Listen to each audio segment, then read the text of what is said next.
I was standing in a Maryland courtroom when my half-brother pointed at me and said, "She's a liar. My father never had another daughter." The judge turned toward me slowly. I still remember the sound of the ceiling fan above us, the scratch of reporters' pens, the smell of old paper and coffee that had been sitting too long on a hot plate. Then the old man beside me, the dying Admiral everyone in Annapolis once feared, lifted his trembling hand and whispered 3 words that silenced the room. "She has Caroline's eyes." That was the moment Richard Whitmore realized the truth was finally going to destroy him. But none of us started there. It started 3 months earlier, on a rainy Thursday night, while I was cleaning blood off my shoes, in the emergency room at St. Agnes Hospital in Baltimore. I was 42 years old then, divorced, no children, night shift ER nurse for nearly 15 years. I lived alone in a small brick townhouse outside Towson, with a golden retriever named Gus, and more unpaid bills than I liked admitting out loud. My life was ordinary, quiet, and until that phone call came, I believed that was all it would ever be. The ER had been chaos that night. 2 highway accidents back to back, a teenager overdosing in the parking lot, one elderly man with chest pains who kept apologizing for being a bother. Near midnight, I finally sat down in the break room with stale coffee and half a turkey sandwich. That was when my cell phone rang. Unknown number. I almost ignored it. "Emily Carter?" I answered tiredly. A calm male voice said, "Miss Carter, my name is Lieutenant Commander James Holloway. I'm calling from the Navy JAG Corps." I frowned immediately. "I think you have the wrong person." "No, ma'am, I don't." There was a pause. Then he said the sentence that changed my life. "Admiral Daniel Whitmore is dying. He wants to see you." I actually laughed. Not because it was funny, because it was absurd. "I think you're confused," I said. "My parents died when I was 6. The man on the phone grew quieter. "I understand why you believe that." Something cold moved through my chest. ER workers kept walking past the break room door behind me. Someone shouted for respiratory. Monitors beeped down the hallway, but suddenly all of it felt far away. "I don't know who this is," I told him carefully, "but I'm not interested in whatever game you're playing." "It's not a game, Miss Carter." "Then why would some admiral ask for me?" Another silence. Then softly, almost reluctantly, he answered, "Because he believes you're his daughter." I stood up so fast my chair nearly tipped over. My heart started hammering hard enough to hurt. "No," I said immediately. "No, absolutely not. Ma'am, you people need to stop calling me." Before he could answer, I hung up. For almost 10 minutes, I stood there staring at the vending machine without seeing it. My hands were shaking. I told myself it was nonsense, some scam, some mistake involving another Emily Carter, but deep down, something had already cracked open. Because, when you grow up in foster care, there's one secret pain you never fully bury. You always wonder if somebody lied to you. I hated myself for even thinking it. At 2:00 the morning, my shift ended. Rain hammered the parking garage roof while I walked to my car. I sat behind the wheel without starting the engine. Then I looked at my phone. 3 missed calls. Same number. God help me. I called back. Lieutenant Commander Holloway answered immediately like he'd been waiting beside the phone. "I'm listening," I said. That was all. Nothing more. He spoke gently after that, careful, professional. Admiral Daniel Whitmore had retired years earlier after serving as commander of the Atlantic Fleet. Widower, 1 surviving son, serious heart failure, not expected to live much longer. And for the past 8 months, according to Holloway, the Admiral had been searching for me. How, I asked numbly. He reopened old family records. "What family? Yours?" I gripped the steering wheel harder. "This doesn't make any sense." "I imagine it doesn't." "Why now?" His answer came quietly. "Because dying men tend to stop lying to themselves." I closed my eyes. Outside rain blurred the parking garage lights into long silver streaks. I should have gone home. Instead, I asked, "Where is he?" The estate sat outside Annapolis on several acres overlooking the Chesapeake Bay. I drove there the next afternoon after almost no sleep. The closer I got, the angrier I became. I kept rehearsing what I would say. You have the wrong person. Leave me alone. I don't want anything from you. The Whitmore mansion looked like something from another century. Massive white columns, brick pathways, American flags hanging near the entrance despite the rain. Money, old money, the kind of wealth that decides judges and senators belong at dinner parties. A housekeeper opened the front door before I even knocked. "You must be Emily," she said softly. "Not Miss Carter. Emily?" That unsettled me more than anything so far. The house smelled like lemon polish, old books, and fading flowers. Family portraits lined the walls. Naval uniforms, graduation, photos, generations of people who belonged somewhere. I didn't belong there. Lieutenant Commander Holloway met me near the staircase. He was probably late 50s. Kind eyes, tired face. "Thank you for coming," he said. "I haven't agreed to anything. I know." Upstairs, the hallway grew quieter. The bedroom door stood partially open. Machines beeped softly inside. And then I saw him, an old man lying weakly in a hospital bed beside tall windows overlooking gray water. His hair was nearly white, his face thin from illness.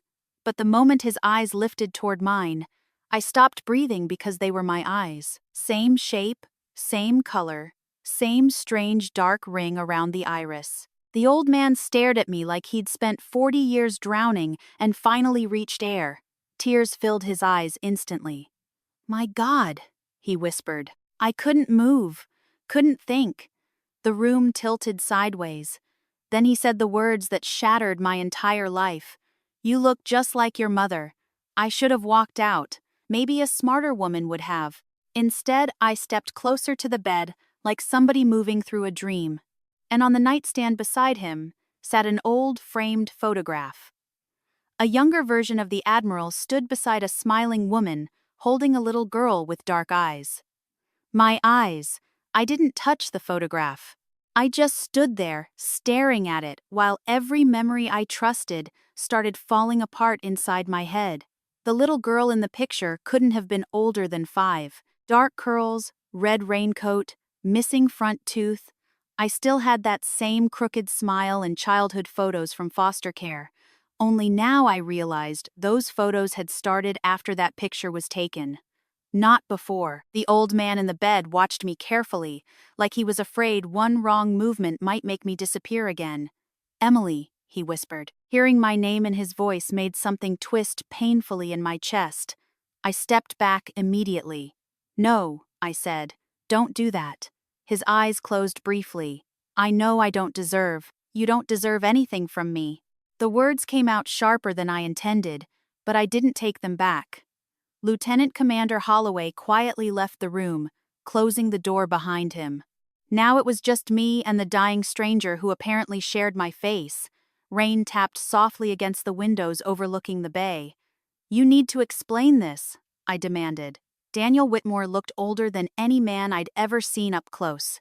Not physically, spiritually. Like life had been grinding him down for decades. "I tried to find you," he said weakly. I almost laughed again.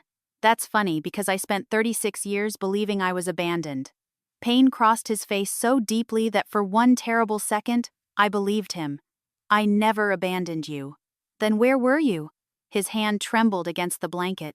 "They took you from me." I folded my arms immediately, defensive, angry, confused enough to feel sick. "Who took me?"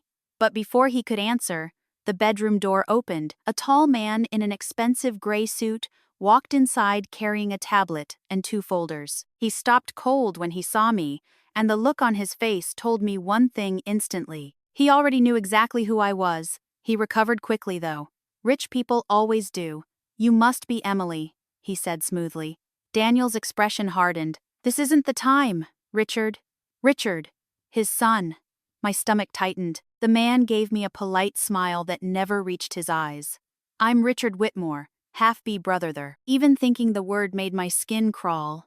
Richard looked about 50. Silver at the temples, perfect posture, country club confidence. The kind of man who probably belonged to 3 yacht clubs and complained when wine was served at the wrong temperature. But underneath that polished appearance, I saw something else. Fear. He was afraid of me. That realization grounded me fast. I was just leaving, I said. Daniel struggled to sit up slightly. Please don't. Richard stepped closer to the bed. Father, your cardiologist said you need rest. Daniel ignored him completely. Instead, he looked only at me. They lied to both of us, he said quietly. I wanted to believe I didn't care. But every foster home flashed through my mind at once. Every birthday, nobody came. Every Christmas, I pretended not to hope. Every school form asking for family medical history I didn't have. You build armor around that kind of pain. Then one sentence cracks it open. Who lied? I asked. Richard answered before Daniel could. This really isn't the place for complicated family history? I turned toward him sharply. You knew about me. His expression barely changed. My father mentioned possibilities over the years. Possibilities like I was a rumor, not a person. Daniel suddenly coughed hard into a handkerchief. The sound rattled deep in his chest. For a moment, all the anger left the room. He looked fragile, human, mortal. I hated that part most of all, because monsters are easier to walk away from than broken old men. The housekeeper entered quietly with tea. She set the tray down beside me without speaking, but before leaving, she touched my arm gently. I'm glad you came, she whispered. Not polite, not formal, emotional, like she'd been waiting years to say it. That scared me more than anything else. I stayed another hour. Not because I forgave him, not because I trusted him. I stayed because I needed answers more than I needed pride. Daniel talked slowly between exhausted breaths. Small pieces at first. My mother's name was Caroline Bennett Whitmore. She died from ovarian cancer when I was 6. After her death, according to Daniel, her father blamed him for everything. You were all I had left, he said. So why didn't you keep me? His eyes filled again. I tried. That was all he said. Every time I pushed harder, Richard interrupted. Father needs rest. Perhaps another day. We shouldn't overwhelm Emily. By the third interruption, I realized something important. Richard did not want me alone with Daniel, not even for 10 minutes. When I finally stood to leave, Daniel looked panicked. Will you come back? I hesitated too long before answering. I don't know. The truth was I already felt trapped because if he was lying, I needed proof. And if he wasn't, then somebody had stolen my entire childhood. Downstairs, Holloway walked me to the front door. Did you know I asked him? He nodded carefully for a few years, and nobody thought maybe I deserved to know. His face tightened with guilt. The Admiral feared legal complications. I stared at him in disbelief. Legal complications. Your grandfather was a very powerful man. My grandfather, Charles Bennett. The name meant nothing to me then. It would later. In Maryland political circles, Charles Bennett had once been treated like royalty. Banking money, Senate connections, charity boards, judges at dinner parties, the kind of family that buried scandals instead of surviving them. I stepped out onto the porch. The rain had finally stopped. The Chesapeake Bay stretched gray and endless beyond the trees. You should know something, Holloway said behind me. I turned. The Admiral reopened your case 8 months ago. Case? He found sealed court records. A cold feeling crept through me again. What records? Holloway hesitated, then quietly said the words that followed me all the way home. The records say your father lost custody of you. I barely slept that night. I sat at my kitchen table until dawn, with old foster paperwork spread around me. Most of it was incomplete. Missing signatures, missing medical history, missing years. At 6:00 the morning, I found something I'd never paid attention to before. My intake documents from Baltimore County Children's Services listed me as Emily Bennett Carter, not Emily Carter, Bennett. I stared at the paper until the letters blurred. Then I noticed something handwritten in faded blue ink across the bottom corner. Family transfer authorized by C. Bennett. My hands started shaking so badly I dropped the file onto the floor, and for the first time in my life, I realized something terrifying. I had never been orphaned at all. I called out sick the next day for the first time in almost 4 years. My supervisor, Diane, sounded genuinely worried. "You all right, Em?" "Yeah, I lied. Just haven't slept."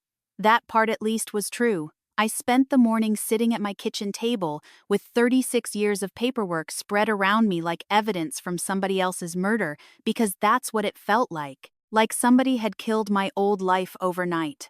The faded county forms, foster intake reports, school transfers, medical records with blank family history sections.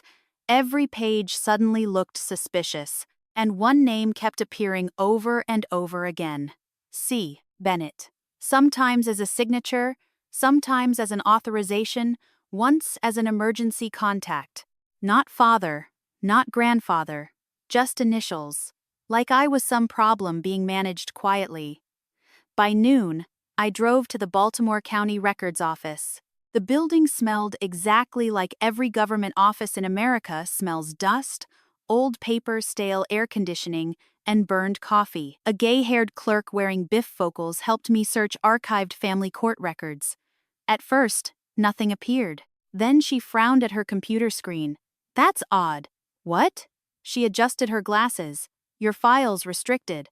"Restricted by who?" She clicked twice more. "I can't access it from this terminal." I stared at her. "You're telling me my childhood records are sealed? Looks that way. For what reason?" She gave me a sympathetic look. "Older women sometimes give younger women carrying visible pain." "Honey, these records were sealed in 1988 by direct judicial order, the year I disappeared into foster care." My stomach turned. "Can I appeal it?" "You'd need an attorney." I almost laughed at that. Of course I would. By the time I walked back outside, cold wind was blowing through downtown Tulsa. I sat inside my car, gripping the steering wheel, trying to breathe normally. Then my phone rang. Richard Whitmore. I nearly ignored it, but anger answered for me. "What?" His voice sounded smooth and controlled, like a man trained never to sweat publicly. "I thought we should speak privately." "I don't." "I think you do." I almost hung up. Then he said, "There are things about my father you don't understand." That stopped me because all my life, powerful people had decided what I did or didn't deserve to know. I was tired of it. We met at a waterfront restaurant near Annapolis that afternoon. The kind of place retired senators probably loved. White tablecloths, crab cakes worth $40, sailboats bobbing outside tall windows. Richard stood when I approached. Perfect manners, perfect suit, perfect smile. I already disliked him deeply. "I appreciate you coming," he said. I almost didn't. We sat. A waitress appeared immediately, like she'd been trained to recognize wealthy regulars.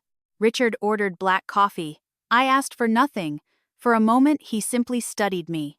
The resemblance unsettled him. I could tell. "You have her face," he said quietly. "My mother." He nodded once. That irritated me more than it should have because he had memories of her. I had nothing. "What exactly do you want?" I asked. Richard folded his hands carefully. "My father is very ill. Emotional decisions are affecting his judgment." There it is. His jaw tightened slightly. "I'm trying to avoid unnecessary damage." "To who?" "Our family." I leaned back slowly. "You mean your inheritance?" His polite mask cracked for half a second. "Not much, but enough." "You appeared very suddenly," he said. I stared at him in disbelief. "Suddenly? From our perspective?" "Yes, your perspective," I said sharply. "I was 6 years old. People nearby had started quietly listening." Richard lowered his voice. "My grandfather believed my father was unstable after my mother died." "There it is again," I said. "What?" "Everybody talking about me like I was paperwork." Something flickered behind his eyes then. Guilt, only a flash. But I saw it. I pressed harder immediately. "You knew about me before yesterday." "No, that's a lie." He looked away toward the harbor. That tiny movement told me everything. I suddenly remembered all those years growing up, wondering why nobody came for me. Meanwhile, somewhere nearby, this man had known I existed. Rage climbed slowly into my chest. "You knew?" I repeated quietly. Richard rubbed his jaw. "My father mentioned you years ago." "Mentioned me?" "He became obsessed after my mother died." I froze. "Your mother?" Richard nodded. "My mother was Eleanor Whitmore. Father remarried." The realization hit hard. I wasn't just hidden from one family. There had been an entirely separate life happening without me. Vacations, birthdays, Christmas mornings, graduations, a whole family tree growing while I sat in foster homes pretending not to care when other children got adopted. "You had him," I whispered. Richard looked uncomfortable for the first time. "He wasn't easy to live with," I laughed bitterly. "You know what's funny? That's still better than having nobody." Silence settled between us. Outside, gulls drifted low over the gray water. Finally, Richard sighed. My grandfather believed he was protecting the family by stealing a child. He thought father's military trauma made him dangerous. I stared at him. "Did you believe that?" Richard didn't answer immediately, and that silence told me no. He never believed it. Not really. "So, what happened?" I asked quietly. Richard's shoulders sagged slightly like he was tired of carrying something heavy. "There was a custody battle after Caroline died," he admitted. "My grandfather had connections, judges, attorneys. People owed him favors and Daniel lost." "Yes. Then what?" Richard looked down at his coffee. "You disappeared." Something about the way he said it bothered me. Not sadness, avoidance. Careful wording. "You make it sound accidental." His eyes met mine again, and for the first time, I saw fear clearly. Not of scandal, of truth. Before I could press further, his phone buzzed. He checked it immediately. "Father's asking for you." I almost refused, instead. 2 hours later, I found myself back at the Whitmore mansion. This time, Daniel was awake and sitting near the windows wrapped in a navy blanket. The late afternoon sun lit the Chesapeake behind him. For a moment, he didn't look like an admiral, just an old, lonely man. When he saw me, emotion filled his face so quickly it nearly broke me.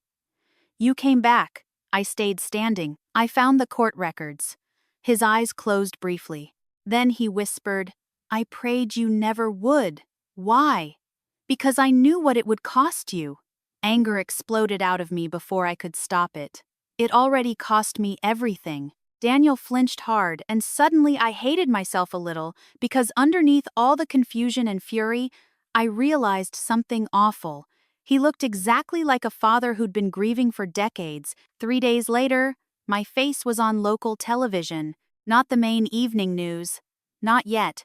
Just one of those afternoon regional segments people watch in waiting rooms and barber shops. The headline at the bottom of the screen read, "Mystery Woman Appears in Admiral's Final Days." I stood in my kitchen, holding a cup of coffee gone cold, while a smiling anchorwoman speculated about possible estate complications. Then they showed a photograph of me walking into the Whitmore estate.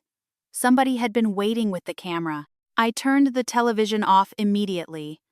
5 minutes later, my phone started ringing.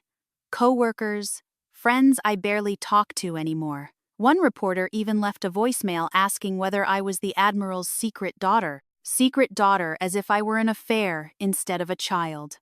I sat down at the kitchen table feeling humiliated in a way I hadn't since foster care. Because, when you grow up, unwanted public shame hits differently. It reopens old wounds fast. By evening, I was seriously considering disappearing again. Then Daniel called personally. His breathing sounded weak over the phone. "I'm sorry," he said. "For what?" "For Richard." I went quiet. Daniel coughed painfully before continuing. "He's trying to protect himself. That's supposed to make me feel better." "No," he admitted softly. "But it's the truth." Part of me wanted to scream at him. Another part heard genuine exhaustion in his voice. "I didn't ask for any of this," I whispered. "I know. Your family's treating me like a thief." Long silence. Then Daniel said something I never expected. "You sound exactly like your mother when she was angry. That hurt more than it should have." Because every mention of Caroline felt like being shown pieces of a life stolen from me. What was she like? I asked quietly. I heard him smile through the phone. She laughed loudly in church. Despite everything, I almost smiled too. She hated expensive restaurants, loved roadside diners, collected old records, could never keep plants alive. The details hit me hard. Real things, human things, not the fantasy version of a dead mother I'd built in my head. Daniel kept talking slowly, carefully, as though afraid I'd hang up. She used to sing while cooking, always off key. I sat there in silence, listening to the father I never knew describe the mother I barely remembered.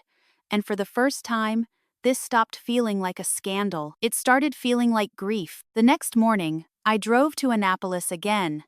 Not because I trusted anyone, because I needed the truth before the newspapers buried it beneath gossip. Lieutenant Commander Holloway met me in Daniel's study instead of the bedroom this time. The room smelled like leather cedar wood and old paper. Naval awards covered entire walls, framed photographs with presidents, foreign dignitaries, military ceremonies. But the thing that caught my attention wasn't any of that. It was a faded pink bicycle in the corner, tiny, child-sized. I stared at it. Daniel noticed immediately. "You love that bike," he said softly. My chest tightened painfully. "I don't remember it." "You used to ride circles through this house until your mother yelled." His eyes drifted toward the bicycle like a man looking at a ghost. "I kept thinking someday you'd come back for it." I had to look away because suddenly revenge didn't feel clean anymore. It felt sad. Holloway handed me a thick folder. "These are copies of the original custody filings." My hands shook slightly, taking them.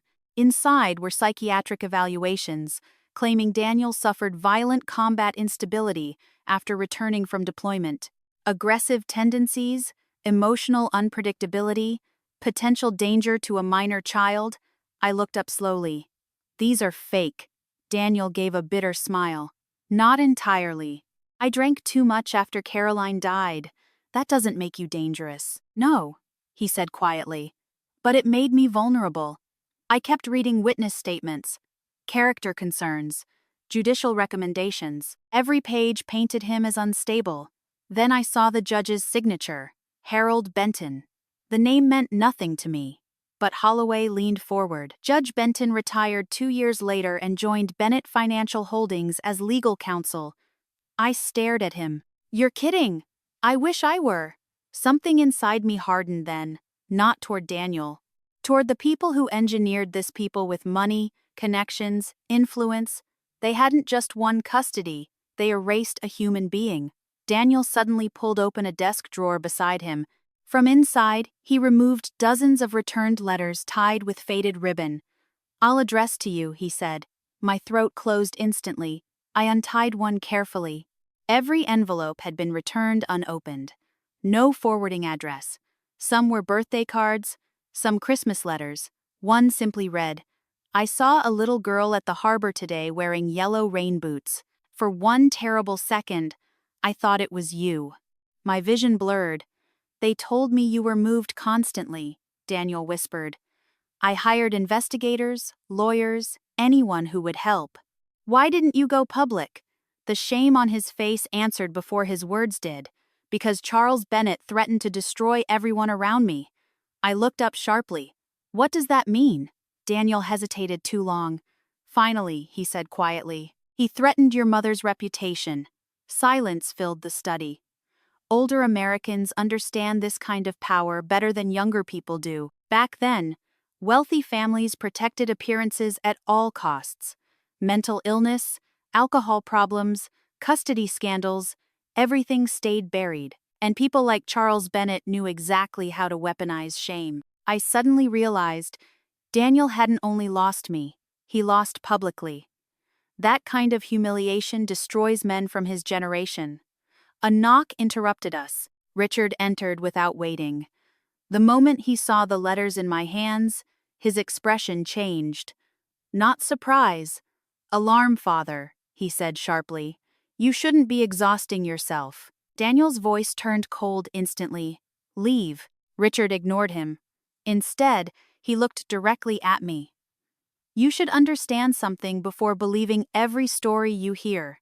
I stood slowly. What story would that be? His jaw tightened. My father was not innocent in all this. Daniel's breathing grew rougher. I said, "Leave," but Richard kept talking. "You think you're the only one hurt here? He disappeared into the Navy for 20 years after you vanished. I barely had a father either." The room went still because for the first time, I heard genuine resentment in Richard's voice, not greed, not arrogance, pain. And suddenly this family tragedy became larger than me, larger than inheritance. It was generations of people destroying one another while pretending they were protecting family honor. Richard looked at the letters again, then quietly said the sentence that changed everything. "You still haven't told her what happened the night she disappeared." Daniel went pale. The room felt smaller after Richard said it. Even the air changed. Daniel stared at his son with a kind of exhausted fury I'd never seen before. "Get out," he whispered, but Richard stood his ground. "No," he said quietly. "Not this time." I looked between them, suddenly aware that whatever came next had been poisoning this family for decades. "What happened?" I asked. Neither man answered immediately. Outside the tall study windows, the Chesapeake Bay looked cold and gray beneath heavy clouds. Somewhere downstairs, a clock chimed 4 times. Finally, Daniel closed his eyes. "The night you disappeared," he said weakly, "I came here to take you home." Every muscle in my body tightened.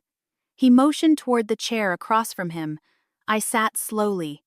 Richard stayed near the doorway, arms folded tightly across his chest. Daniel's voice sounded distant now, like he was speaking from another lifetime. "Your grandfather invited me to dinner. Said he wanted peace after months of court hearings." "Charles Bennett," I said. Daniel nodded once. "He told me he'd reconsidered everything. Said, you deserved your father." A bitter laugh escaped Richard. Daniel ignored him. "I believed him," he continued. "God help me, I believed him." The old Admiral stared toward the water while speaking. "I arrived here around 7 that evening. You were upstairs asleep, Caroline's old room. I remember hearing ocean wind against the windows." His breathing roughened slightly. Dinner lasted less than an hour before Bennett started drinking heavily. Then he began insulting Caroline, blaming me for her death. Richard looked uncomfortable hearing that. Daniel continued anyway. He said, "I destroyed his daughter, destroyed the family name, destroyed you." "What happened next?" I whispered. Daniel's eyes darkened. "I told him I was taking you home immediately." Silence stretched. Then he refused. The study felt unbearably quiet. He claimed the judge was preparing emergency action to suspend my custody rights permanently. Said military command already questioned my mental fitness. I looked at Holloway, who stood quietly near the bookshelf listening. His expression confirmed everything. Daniel rubbed shaking hands together slowly. "I went upstairs to get you anyway." His voice cracked slightly there. "When I entered the bedroom, you were gone." A chill ran down my spine. "What do you mean, gone?" Daniel swallowed hard. The bed was empty. Nobody moved. Nobody breathed. "I searched the house," he whispered. "Every room, every hallway." His eyes filled again. Then Bennett's security men physically removed me from the property. I stared at him in disbelief. "You called the police?" "Yes." "What happened?" A terrible smile crossed his face. "The police chief played golf with Charles Bennett." That sentence told me more about old American money than any history book ever could. Richard finally spoke quietly. "My grandfather claimed you'd suffered a breakdown." Daniel nodded bitterly. "He told everyone I'd become violent. And people believed him." "Some did," Daniel admitted. "Some pretended to." The room went silent again. I tried imagining myself at 6 years old, scared, confused, taken somewhere without explanation. Then I imagined a father pounding on locked doors while powerful men calmly buried the truth. Rage moved through me slowly now, not explosive, cold, is greater than dangerous. "What actually happened to me?" I asked. Nobody answered immediately. Then Holloway stepped forward, carrying another folder. "We recently uncovered transportation records," he said carefully. My stomach dropped. Transportation. Your grandfather transferred legal guardianship temporarily through a private family agency. I stared at him. You mean they shipped me away? No one corrected me. Holloway handed me copies of old records. Baltimore, Richmond, Charlotte, Knoxville. 4 foster placements in 2 years, like cargo. I suddenly remembered strange pieces of childhood I'd buried for years. Different bedrooms, different churches, different women brushing my hair. A social worker once telling me, "You'll stop crying eventually." I had stopped. That was the worst part. Children adapt to abandonment because they have to. I looked at Daniel. You knew where I was. Sometimes he admitted painfully, but every time my attorneys pushed custody, Bennett intervened. How? He had judges, delaying hearings, records sealed, investigators blocked. Richard rubbed both hands over his face heavily. My grandfather was obsessed with reputation, he muttered. I turned toward him sharply. And you? His eyes met mine. For once, no polished mask. Just shame. I was 14 when I found your letters, he admitted quietly. Daniel looked up immediately. You told me you never saw them. Richard nodded slowly. I lied. The words hit the room like broken glass. My chest tightened painfully. You knew I existed all those years. Richard's voice lowered almost to a whisper. Yes. Why? He looked toward the bay instead of me because I was angry. Daniel stared at him in disbelief. At a child? No. Richard snapped suddenly at you. The emotion in his voice startled all of us.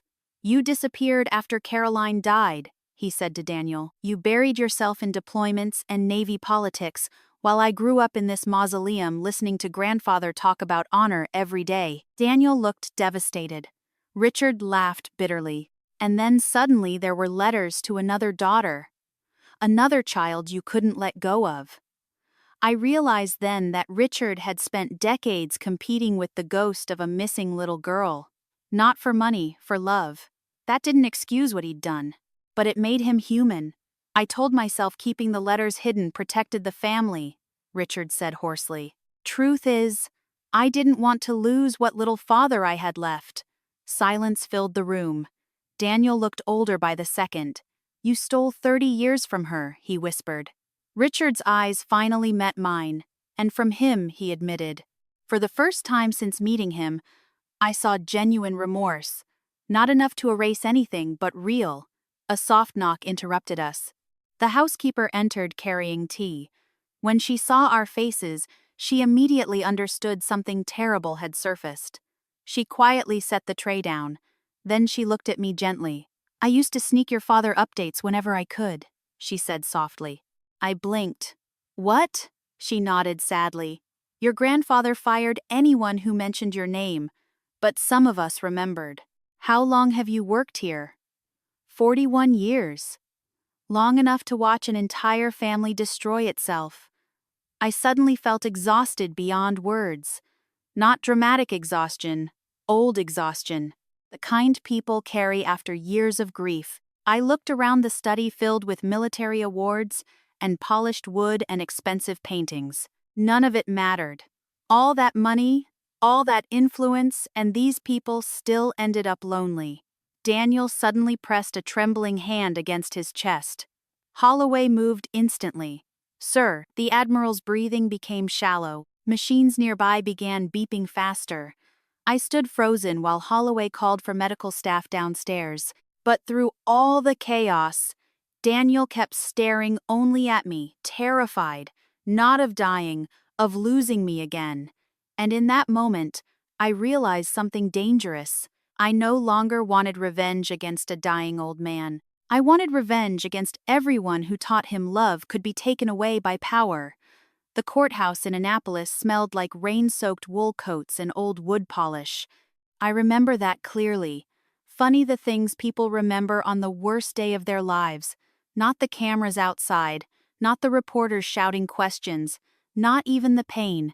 I remembered an elderly bailiff offering me a paper cup of coffee because my hands were shaking too badly to hide it. You all right, ma'am? He asked gently. I nodded, even though I wasn't. That morning, every television station in Maryland seemed to know my name. Admiral's secret daughter files court action. Some outlets treated it like scandal. Others treated it like tragedy. A few treated it like entertainment. That part disgusted me most because once rich families implode publicly, America turns it into theater. But none of those reporters understood what this courtroom actually held. Not inheritance, not money, 40 years of stolen life. I sat beside Holloway at the plaintiff's table while attorneys shuffled paperwork around us. Richard sat across the aisle with his legal team. For the first time since meeting him, he looked tired, not polished, not powerful, just tired, and strangely older. The courtroom slowly filled with observers, retired Navy officers, local reporters, curious Annapolis socialites hungry for gossip. Then the side door opened. Everyone turned. Daniel Whitmore entered in a wheelchair pushed by a Navy medic. The entire room changed instantly. Even sick and frail, the man carried gravity. Old military men straightened unconsciously when he passed. Some nodded respectfully. Others looked away awkwardly, as if witnessing a legend become mortal was too painful. Daniel looked directly at me first. Only me. And despite everything, something inside me steadied. The hearing began quietly. No dramatic television speeches. Real courtrooms rarely work that way.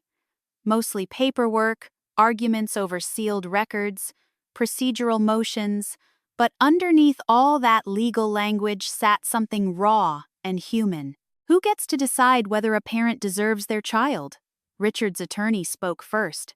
A polished Washington lawyer with silver cufflinks and a voice built for expensive billing hours. Miss Carter's sudden appearance, he began carefully raises significant concerns regarding estate manipulation during a period of declining medical capacity. Manipulation. I almost laughed like I'd spent decades planning some elaborate inheritance scheme while working night shifts and clipping grocery coupons. Holloway leaned toward me slightly. "Stay calm," he whispered. Easy advice from someone whose childhood hadn't been auctioned off through family court. Our attorney, Margaret Levin, stood slowly. She had to be nearly 70 herself, sharp-eyed, no nonsense, the kind of older woman who terrified arrogant men politely. "Your Honor," she said evenly, "we possess evidence proving Miss Carter was intentionally separated from her biological father through fraudulent legal interference that got the courtroom's attention fast." The judge adjusted his glasses. "What kind of interference?" Margaret opened a thick folder. "Bribery, political coercion, falsified psychiatric evaluations." Murmurs spread immediately. Richard stared forward without moving, but I saw the muscle tighten in his jaw. Margaret continued calmly. "We also possess testimony from former employees of Charles Bennett, confirming deliberate obstruction of custody enforcement." The judge looked toward Richard's attorneys. Was the Whitmore family aware of these allegations previously? Richard finally spoke himself. Yes, his voice sounded, not confident anymore, just exhausted. The courtroom quieted immediately. Even reporters stopped typing. Margaret turned toward him carefully. "Mr. Whitmore, when did you first become aware Emily Carter existed?" Long silence. Richard swallowed hard. "When I was 14, a wave of whispers rolled through the courtroom. I stared at him. Even after everything, hearing him admit it publicly still hurt." Margaret didn't let up. "And what did you do with that information?" Richard closed his eyes briefly. "Nothing." "Why?" His answer came so softly the courtroom almost missed it. "Because I was afraid." That surprised everyone, including me. Margaret stepped closer. "Afraid of what?" Richard looked toward his father. "Losing him." Silence. Heavy silence. Older people understand something younger generations sometimes miss. Families don't usually collapse from one evil decision. They collapse from fear. Fear of shame. Fear of abandonment. Fear of losing love. The judge leaned forward carefully. "Mr. Whitmore, are you admitting you concealed evidence related to Miss Carter's identity?" Richard nodded once. "Yes." My chest tightened painfully. Not victory. Grief. Because hearing truth out loud doesn't heal decades automatically. It only makes the wound undeniable. Then Margaret called the next witness, Harold Benton, the retired judge, the man who signed away my childhood. The entire room stiffened when he entered. Age had reduced him physically. Bent shoulders, trembling hands, oxygen tube beneath his nose, but his voice still carried authority when sworn in. Margaret approached him gently. Judge Benton, did Charles Bennett ever contact you privately regarding the Whitmore custody case? The old man stared down at his hands for a very long time. Finally, he answered, yes. The room erupted instantly. The judge slammed his gavel order. Margaret continued carefully. Did Mr. Bennett offer financial incentives connected to your ruling? Benton looked like he might collapse. Yes. Another explosion of whispers. I sat frozen, realizing my entire life had been redirected by men drinking whiskey behind closed doors decades earlier. Margaret's voice softened. Why are you admitting this now? The old judge looked toward me, and suddenly he no longer resembled power. Just regret, because he whispered, I've had 40 years to think about what I did to that little girl. I couldn't breathe for a second. The courtroom blurred. I remembered foster homes, trash bags carrying my clothes, birthdays nobody remembered, all because powerful men protected each other. Then Daniel unexpectedly asked to speak. The judge hesitated before allowing it. The Admiral struggled visibly just to lift his head. But when he spoke, the entire courtroom listened. I failed my daughter, he said weakly. No, I whispered instinctively. He looked at me with tears in his eyes. I should have burned the whole world down to find you. The honesty in that sentence shattered me completely because finally, after all these years, I understood something. He never stopped grieving me. Not once. Margaret touched my arm gently. Emily, she whispered, do you wish to address the court? I stood slowly. My knees barely worked. Every face in the room turned toward me, reporters, lawyers, strangers. But I only looked at Daniel. I didn't come here for money, I said quietly. My voice shook at first, then steadied. I came because my entire life I believed nobody wanted me. The courtroom went silent, and now I find out my father spent 40 years searching for a daughter powerful people convinced him he'd lost forever. Several jurors wiped their eyes. Even the court reporter paused briefly. I looked toward Richard then, and fear destroyed all of us. Nobody spoke afterward because there was nothing left to say. Daniel came home from the hospital 2 weeks later. Home? Not the mansion. That word mattered to him now. The doctors had done everything they could after the courtroom collapsed. But everyone understood the truth without saying it directly. The Admiral was dying. Not dramatically, not television dying, quiet dying. The kind older people recognize immediately because they've seen it before in parents, spouses, brothers, and old friends. By then, the media frenzy had reached its peak. National outlets picked up the story. Editorials questioned family court corruption. Veterans groups publicly defended Daniel. Old Maryland political names suddenly stopped returning phone calls. Charles Bennett had been dead nearly 10 years, but his reputation was collapsing anyway. Funny how truth eventually digs its way upward like roots breaking through concrete. I stopped watching the news. None of it mattered anymore because, while the public argued about scandal and inheritance, my father struggled just to walk from his bedroom to the porch. That became my world instead. Mornings helping him take medication, afternoons sorting through old photographs, evenings sitting beside the Chesapeake listening to gulls and distant boat engines, while the sun lowered itself into gray water. Quiet things, real things. The mansion no longer felt intimidating to me. It felt lonely. Too many rooms built for appearances instead of living. One afternoon, I found Daniel in the kitchen trying unsuccessfully to make grilled cheese sandwiches. Smoke filled the room, the skillet was black, and the former commander of the Atlantic Fleet looked genuinely confused by butter. I burst out laughing before I could stop myself. Daniel stared at the ruined sandwich. Your mother always said I was helpless in kitchens. That ache returned immediately. Not sharp anymore, just deep. You could have burned the whole house down, I told him. He smiled faintly. Wouldn't be the first military disaster tied to my name. That dry Navy humor appeared more often now, especially when he got tired. The question hurt because of how honestly he asked it, not defensively, not self-pitying, just afraid. I placed his plate down carefully before answering. I hated the idea of you. He nodded slowly like he understood. But now, he asked. I sat across from him. The late afternoon sunlight made him look older than ever. Frail hands, thin shoulders, oxygen tube beneath his nose. A dying man searching my face for forgiveness. I think I said slowly, I hate what happened to us more than I hate you. Tears filled his eyes immediately. He looked down at the table, unable to speak for a moment. You have no idea. He whispered how many nights I prayed to hear you say something like that. Neither of us talked after that. We just ate burnt grilled cheese quietly while gulls cried outside the windows. And somehow that small, ordinary moment healed more than the courtroom ever did. A few days later, we visited my mother's grave together. Caroline Whitmore. The headstone sat beneath an old maple tree in a small church cemetery outside Annapolis. Daniel walked slowly with a cane while I carried flowers. Cold autumn wind moved through the branches overhead. She loved this place, he said softly. I knelt to brush leaves away from the stone. For a long time, neither of us spoke. Then Daniel quietly admitted something that changed how I understood him forever. After you disappeared, he said I stopped knowing how to be a father.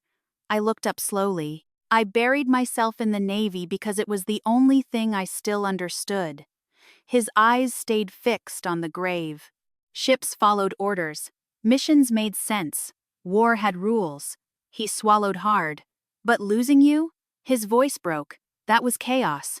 Older men from his generation rarely talk about emotions directly, especially military men, which meant every word cost him something. I thought if I became important enough, he continued quietly, I could someday force the world to give you back. I stared at him. All those medals, all those promotions, all that prestige, not ambition, grief. I suddenly understood something devastating. My father spent 40 years trying to outrank helplessness, and it never worked. That night, Richard came to the mansion unexpectedly. The housekeeper looked nervous, letting him inside. Honestly, so did I. He appeared thinner than before, less polished, like sleep had abandoned him for weeks. Daniel had already gone upstairs to rest. Richard stood awkwardly near the fireplace while I remained across the room. Neither of us knew how to begin. Finally, he said, I resigned from Bennett Financial this morning. I blinked. What? The board asked quietly. I agreed loudly. There was bitterness in that sentence, but relief, too. He rubbed his face tiredly. I spent my whole life protecting a family image that destroyed everyone in it. I didn't answer because part of me still wanted to scream at him for the letters, for the silence, for knowing I existed while I sat alone in foster care, wondering why nobody came. Richard looked around the massive room. You know what's strange? He said softly. None of this feels important anymore. I crossed my arms. So, why are you here? He looked directly at me then, and for the first time since we met, there was no performance in him. No polished air, no defensive sun, just regret. I came because I owed you the truth. Silence settled heavily between us. Richard's voice lowered. I used to hear Father crying sometimes after everyone went to sleep. My chest tightened immediately. He'd sit in this house holding your old photographs for hours. Richard swallowed hard. And I hated you for that. The honesty stunned me. Why? Because even gone, you were the only person he never stopped loving openly. That sentence stayed between us a long time. Then Richard whispered the words. I never expected to hear from him. I'm sorry, Emily. Not polished, not strategic, real. And somehow that made forgiveness harder instead of easier because monsters are simple. Broken people aren't. Later that night, I sat beside Daniel's bed while rain tapped softly against the windows.